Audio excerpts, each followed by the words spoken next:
upbeat, slightly dramatic intro music for 5 seconds. Did you know that the beautiful, vast ocean that gives us life is slowly being poisoned, and we are the ones holding the poison? Music shifts to a more serious, ambient tone. The ocean knits, the heart of our planet, the cradle of life. Covering more than 70% of the Earth's surface, it regulates our climate, produces the oxygen we breathe, and provides sustenance for billions. But hidden beneath its majestic beauty, a silent and deadly threat is growing stronger every day: chemical pollution. This isn't a problem for the future. It's a crisis happening right now, an invisible killer that threatens the very foundation of marine existence. So, what exactly is chemical pollution? Imagine pouring a cocktail of poison directly into the planet's bloodstream. That's essentially what happens when toxic substances enter the sea.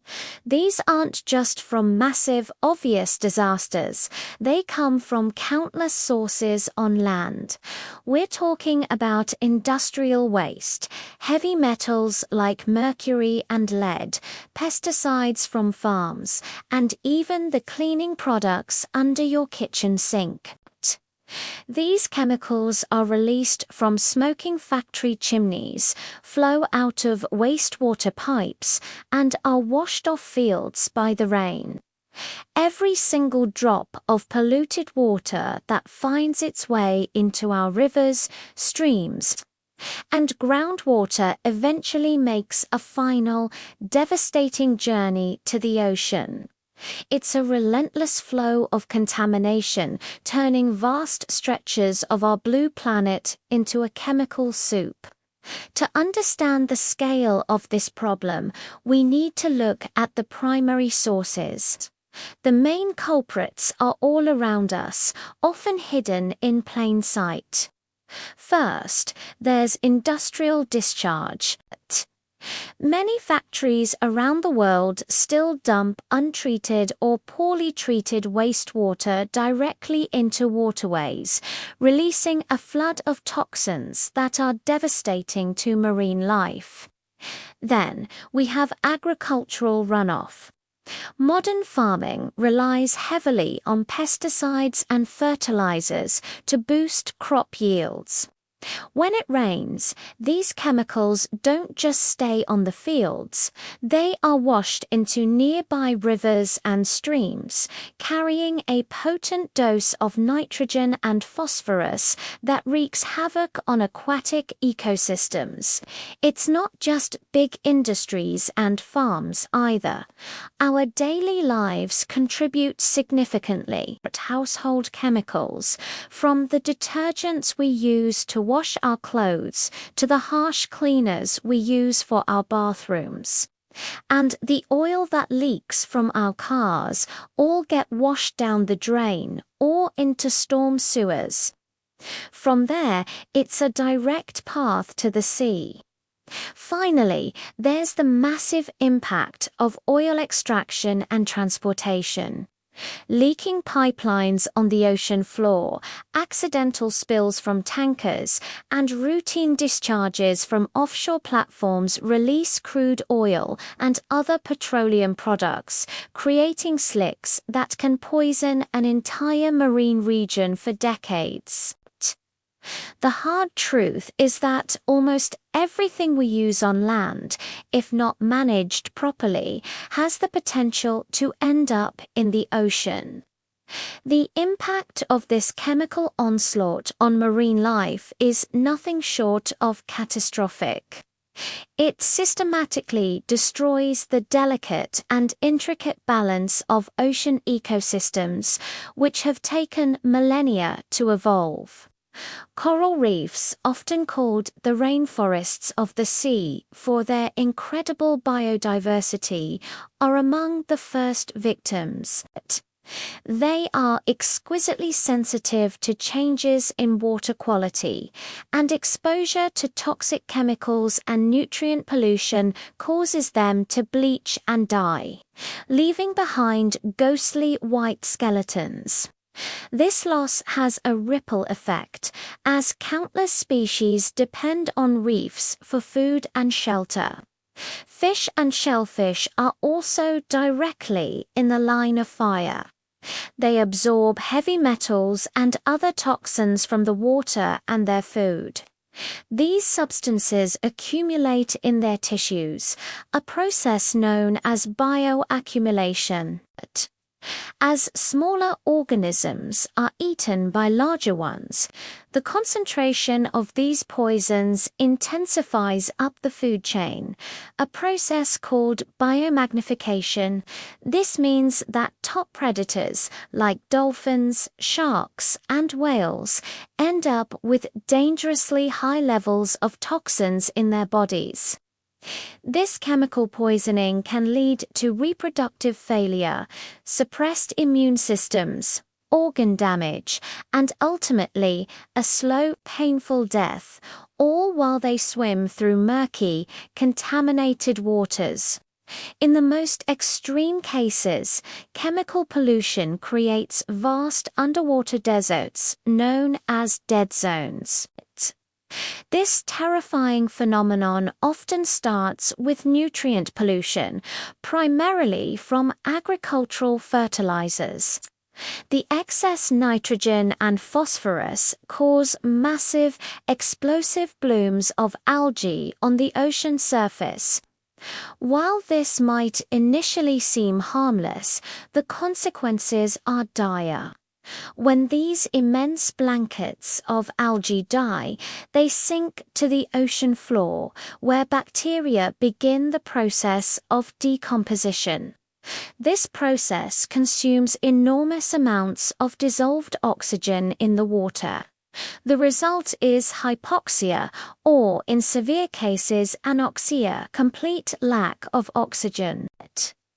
The water becomes unable to support most forms of life.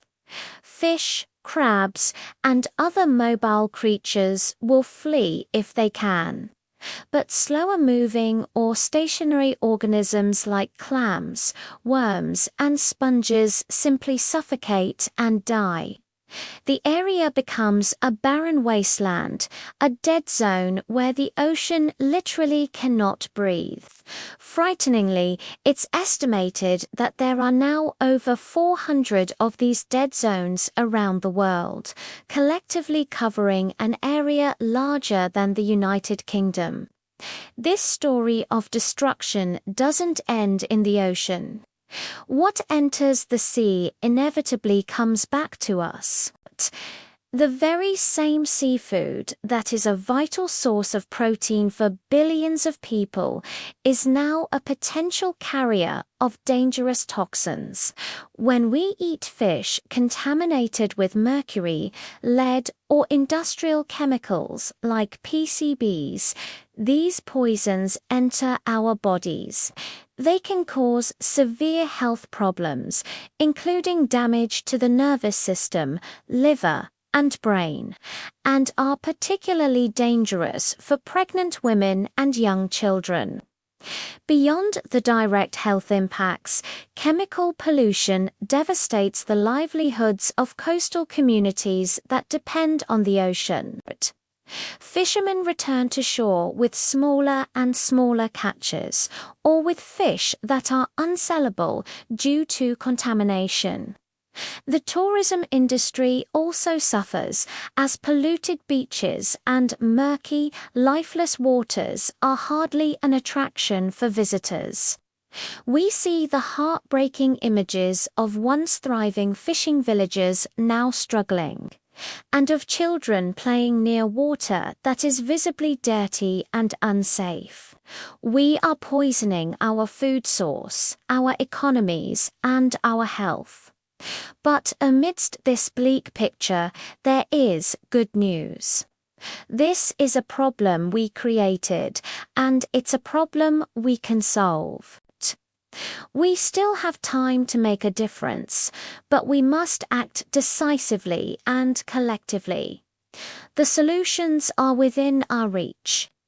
We must start by enforcing stricter laws to prevent industries from dumping untreated waste into our waters.